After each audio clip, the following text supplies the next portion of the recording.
Elle dessinait autrefois les paysages de nos campagnes, mais au fil du temps, les haies bocagères ont progressivement perdu du terrain. Dommage, car ces arbustes sont un rempart essentiel face aux éléments et une mine d'or de biodiversité. Alors désormais, machine arrière, on replante massivement et on sensibilise les plus jeunes. En Mayenne, Pierre-Éric Cali et Olivier Journia. Ce n'est pas l'école buissonnière car les maîtres et maîtresses sont bien là. Mais le cours est 100% naturel. La mission des enfants, augmenter la longueur des haies dans ce champ du sud Mayenne. Êtes-vous prêts à planter des arbres ? Oui ! Bottes aux pieds, bonnet sur la tête, une cinquantaine d'élèves des écoles de Saint-Aignan-sur-Roë, du CE1 au CM2, sont donc bien au rendez-vous pour une future haie particulièrement variée. On trouve du cornouiller, du fusain, du noisetier, de l'aubépine. On a du chêne, voilà, du chêne rouvre qu'on appelle. On a de l'érable. De quoi sensibiliser ces jeunes ruraux aux vertus des haies bocagères. Ça manque le CO2 ils respirent de l'air après. Pour après créer de l'oxygène et comme ça, on peut tous respirer. Sans oublier un vrai refuge d'insectes qui vont attaquer leurs congénères ravageurs de récolte, un effet brise-vent qui va réguler la température des champs et bien d'autres vertus.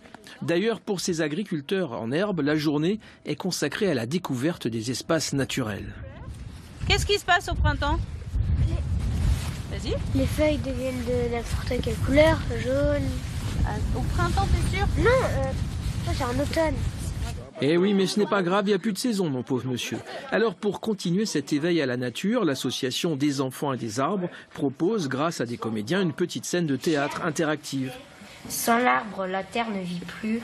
Sans la terre, l'arbre ne tient plus. Et toi, tu n'es plus.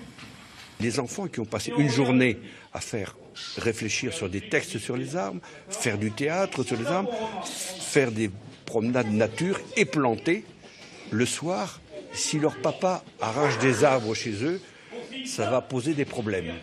Ça, c'est sûr, quoi. Une opération réalisée chez ce jeune agriculteur convaincu et militant. Lui ne fait que du bio grâce à ses 60 vaches qui vont passer 300 jours dans l'année à pâturer. Les haies sont donc essentielles. Il faut aussi qu'on replante beaucoup d'arbres autour de nos prairies pour alors protéger les animaux, capter du carbone, développer la biodiversité, c'est ce qu'on recherche dans l'agriculture biologique et le bien-être animal. Donc c'est pour ça aussi qu'on est aujourd'hui, même en janvier, avec des animaux qui sont dehors, en train de manger de l'herbe du coup qui est locale et qui est leur aliment principal et naturel pour elles. C'est la 3e fois que l'association organise ce genre d'événement et ce sont près de 3500 enfants qui sont concernés cette année dans toute la France. Bonsoir Juliette Poirier. Bonsoir Maxime. Alors on vient de le voir, planter des haies, c'est évidemment un enjeu écologique. La région est-elle bonne élève en la matière ? Eh bien écoutez, oui, les Pays de la Loire sont plutôt bons élèves. Vous voyez ce chiffre, plus de 87 000 arbres ont été plantés dans la région en un an, entre 2021 et 2022. C'est à peu près l'équivalent d'un quart des arbres plantés en France en un an. Ce chiffre provient, Maxime, du Fonds pour l'arbre. C'est un fonds de dotation en faveur des haies qui rassemble différents acteurs. Alors les agriculteurs doivent refaire ce qu'on leur a demandé de défaire, c'est un petit peu ça. Et oui, en raison d'une politique de remembrement, souvenez-vous, c'était dans les années 60-80, eh bien, on redistribuait les parcelles pour agrandir les exploitations et donc on a incité les agriculteurs à arracher ces haies. Catastrophe environnementale, catastrophe pour la diversité, la biodiversité. Du coup, aujourd'hui, changement de cap. Eh bien, face à l'urgence climatique, on a pris 2 nouveaux dispositifs, 2 nouvelles mesures.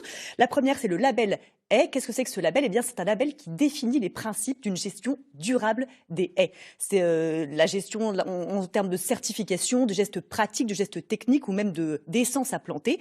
Et puis, le deuxième dispositif, c'est le bonus haies. C'est une politique incitative pour les agriculteurs. En gros, si l'agriculteur respecte une gestion durable des haies, est-ce qu'il plante de façon durable des haies, eh bien, il peut avoir un bonus de 7 € par hectare. Voilà, on l'accompagne financièrement. Merci beaucoup Juliette pour toutes ces précisions.